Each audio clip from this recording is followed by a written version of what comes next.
नमस्कार विद्यार्थी मित्रांनो, आता आपण नेक्स्ट पॉइंट पाहणार आहोत. Super class, second super class टेट्रॅपोडा.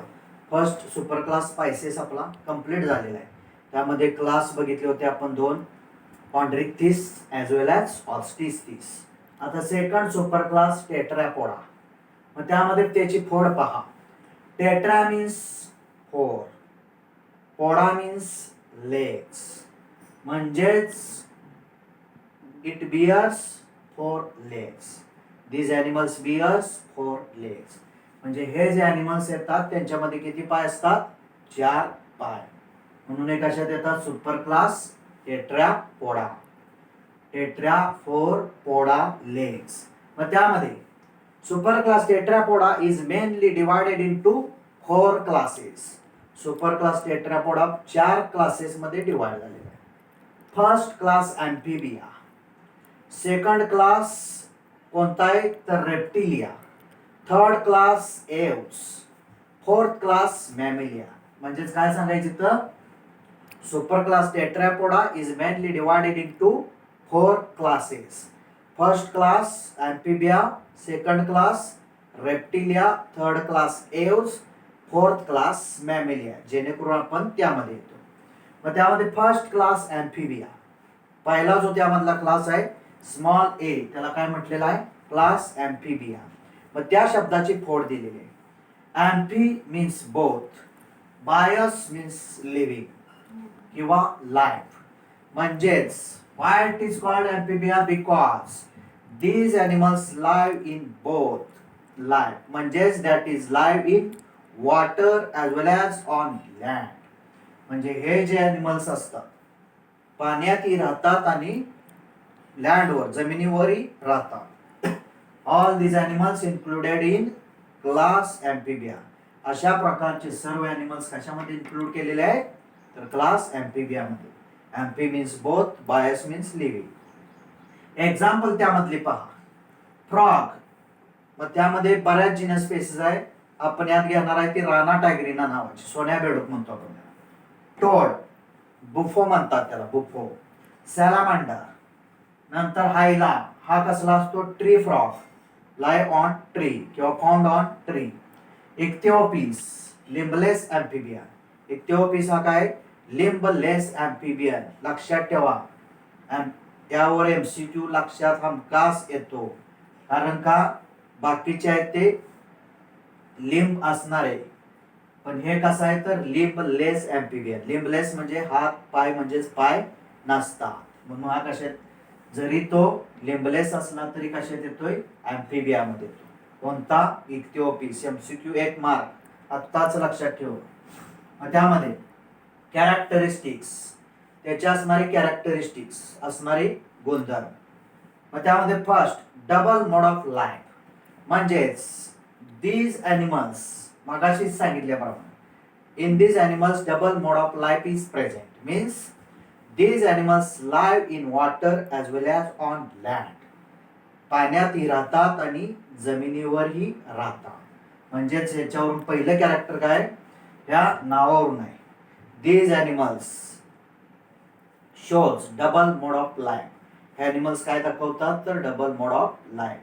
Second point मध्ये these animals are cold blooded, that is poikilothermic. हा शब्द आपल्याला झालेला आहे. म्हणजेच हे ॲनिमल्स कसले असतात? Cold blooded. म्हणजेच हे काय करतात? Maintain body temperature according to surrounding temperature. त्यांच्या बॉडीचं टेम्परेचर मेंटेन करतात. कसं मेंटेन करतात? जसं सराउंडिंगचं टेम्परेचर असेल, वातावरणातलं टेम्परेचर जसं असेल तसं मेंटेन करतात.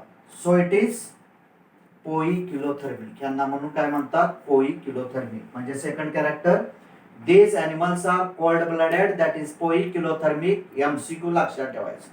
Why it is called poikilothermic? Because these animals maintain body temperature according to surrounding temperature. वातावरणातलं टेम्परेचर जसं असतं तसं बॉडीतलं टेम्परेचर मेंटेन केलं जातं. So it is poikilothermic. Third, body is divided into. मग तुम्ही आता बेडूक बघितलेलाच आहे. बॉडी डिवायडेड इनटू, हातात कोणी घेऊन बघितलं असेल बेडूक तर लगेच कळेल. Head and trunk. while neck and tail is usually absent in many adults.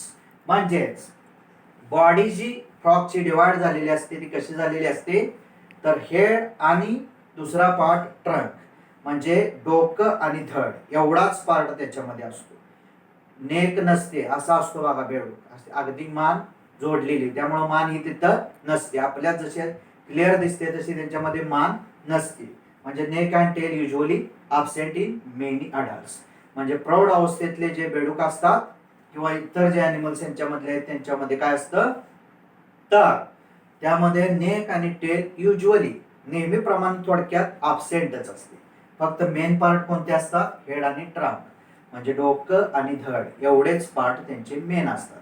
Body divided into two parts head as well as trunk. Next fourth point म्हणजे fourth character. Two pairs of limbs are present such as forelimbs arise from pectoral girdle and hind limbs arise from pelvic girdle and it is used for locomotion. यामध्ये काय सांगितलेलं आहे fourth character मध्ये to pairs of limbs इथं झालेलंच आहे. To pairs म्हणजे four limbs are present. मग त्यामधले जे चार पाय असतात त्यांचे ते डिवायडेशन कसं झालेलं असतं तर वन पेअर ऑफ लिम्ब किंवा to limbs four limbs that is called four limbs arise from pectoral girdle. आपले हात जिथं अराइज झालेले आहेत तसं त्यांचे सुद्धा हात अराइज झालेले असतात. आपले हात अराइज होतात ते कुठं तर ह्या पेक्टोरल गर्डल मध्ये. तसंच त्यांचे सुद्धा फोर लिम्स आपले हे हात म्हणजे काय फोर लिम्स आहे तसं त्यांचे असणारे four limbs arise from pectoral girdle and hind limbs जसे आपले पाय आहेत तसे त्यांचे पाठीमागचे पाय अराइज फ्रॉम ते कुठं अराइज झालेले असतात जसं आपले पाय जसे अराइज झालेले असतात पेल्विक गर्डलला तसे त्यांचे सुद्धा पाय अराइज कुठं झालेले असतात pelvic girdle and it is used for locomotion. आणि हे सर्व जे आहेत पाय कशासाठी यूज असतात तर लोकोमोशन साठी. म्हणजेच फोर्थ त्यामध्ये कॅरेक्टर काय two pairs of limbs are present पायाच्या दोन जोड्या असतात. मग त्यामध्ये such as fore limbs arise from pectoral girdle पुढचे पाय अराइज झालेले असतात त्याला काय म्हणतात pectoral girdle and hind limbs arise from म्हणजे पाठीमागचे जे पाय अराइज झालेले असतात फ्रॉम कुठं झालेले असतात pelvic girdle and it is used for locomotion. आणि ते सर्व जे पाय असतात कशासाठी यूज होतात त्यांच्यामध्ये तर लोकोमोशन. डेफिनेशन ऑफ लोकोमोशन आपण बऱ्याच वेळा बघितलेली आहे. काय डेफिनेशन आहे movement of body from one place to another place is called as locomotion. Movement जी होते बॉडी शरीराची एका ठिकाणाहून दुसऱ्या ठिकाणापर्यंत ती जी मुवमेंट होते त्यालाच काय म्हणतात लोकोमोशन. त्याच्यासाठी यूज काय असतो यांचा two pairs of limbs are used for locomotion means four limbs are used for locomotion in class Amphibia. Next, number 5th, skin is moist, glandular with mucus gland without exoskeleton. यांची जी skin असते बेडूक जर हातात घेऊन बघितला असेल तर skin is moist ओलसर असते बघा स्लिपरी घसरडी असते. हातात घेतला बेडूक की लगेच निसटून जातो. म्हणजेच त्यांची स्किन कशी असते मॉइस्ट ओलसर आणि स्लाइम असते घसरडी. ग्लँडुलर विथ म्युकस ग्लँड आणि त्यांची जी स्किन असते त्याच्यावर काय असतात mucus Gland present in skin. त्यांच्या स्किन मध्ये काय असतात म्युकस ग्लँड.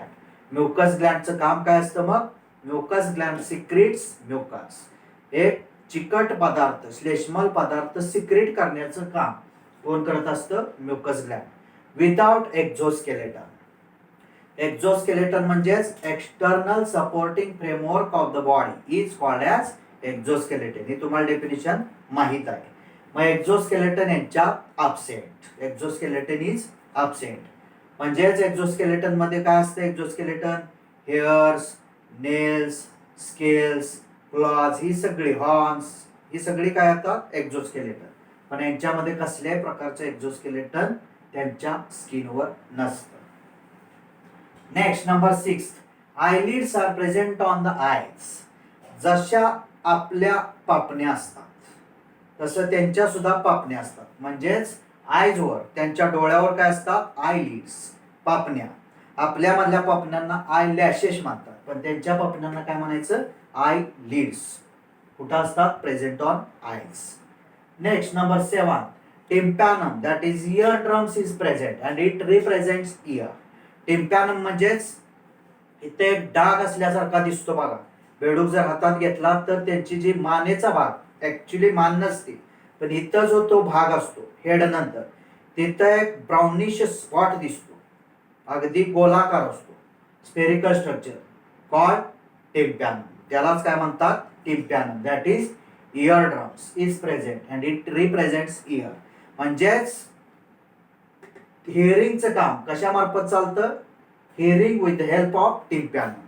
त्यांचं जे हिअरिंग चालतं ते टिम्पॅनमच्या साह्याने चालतं जो इथं ब्राउनिश स्पॉट हेड नंतर आणि ट्रंकच्या मध्ये बरोबर ब्राउनिश स्पॉट असतो called tympanum that is ear drums and it represents ear. ते काय रिप्रेझेंट म्हणून करतात इयर ऐकण्याचं.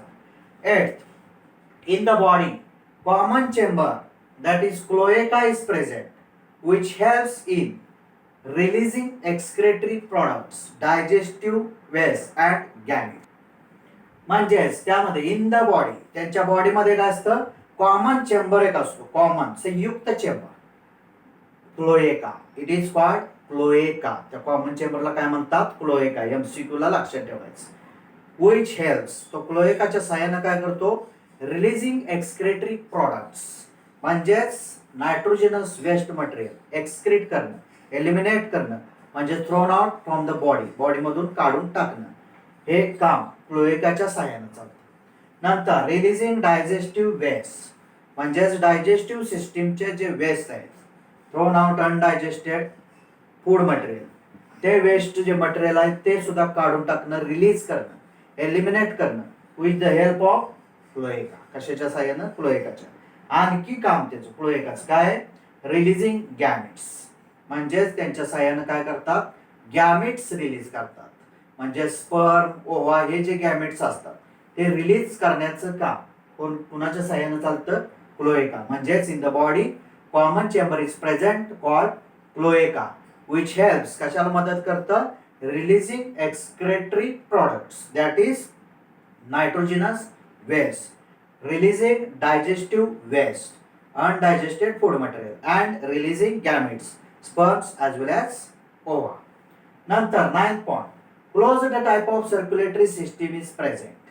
बंदिस्त स्वरूपाची आपल्यामध्ये जसे सर्क्युलेटरी सिस्टीम आहे तशी त्यांच्यामध्ये सुद्धा काय असते closed type of circulatory system is present.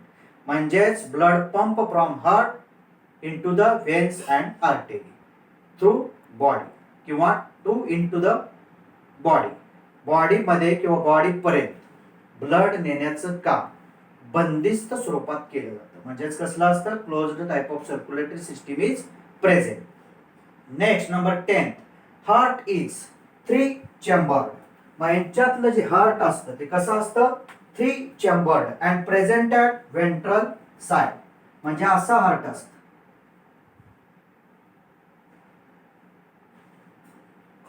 Heart is 3 chambered म्हणजे 2 ऑरिकल्स. हे जे दोन असतात ते काय असतात ऑरिकल्स आणि हे एकच असतं ते काय असतं व्हेंट्रिकल. म्हणजेच हार्ट इज 3 चेंबर्ड. हार्ट किती चेंबरचं असतं 3 चेंबरचं असतं. 1 2 म्हणजे 2 auricles single 1 ventricle total 3 chambers are present. म्हणजे heart is 3 chambered and present at ventral side. जसं आपलं व्हेंट्रल साइडला हार्ट प्रेझेंट असतं तसं त्यांची जी खालची बाजू असते जमिनीकडची ती बाजू असते ती कोणती असते व्हेंट्रल साइड असते आणि वरची जी असते बाजू ती डॉर्सल साइड. मग हार्ट कुठं असतं व्हेंट्रल प्रेझेंट. म्हणजे heart is 3 chambered and present at ventral side. इथपर्यंत या व्हिडिओमध्ये बघू. पुढच्या व्हिडिओमध्ये राहिलेले पॉईंट पाहू.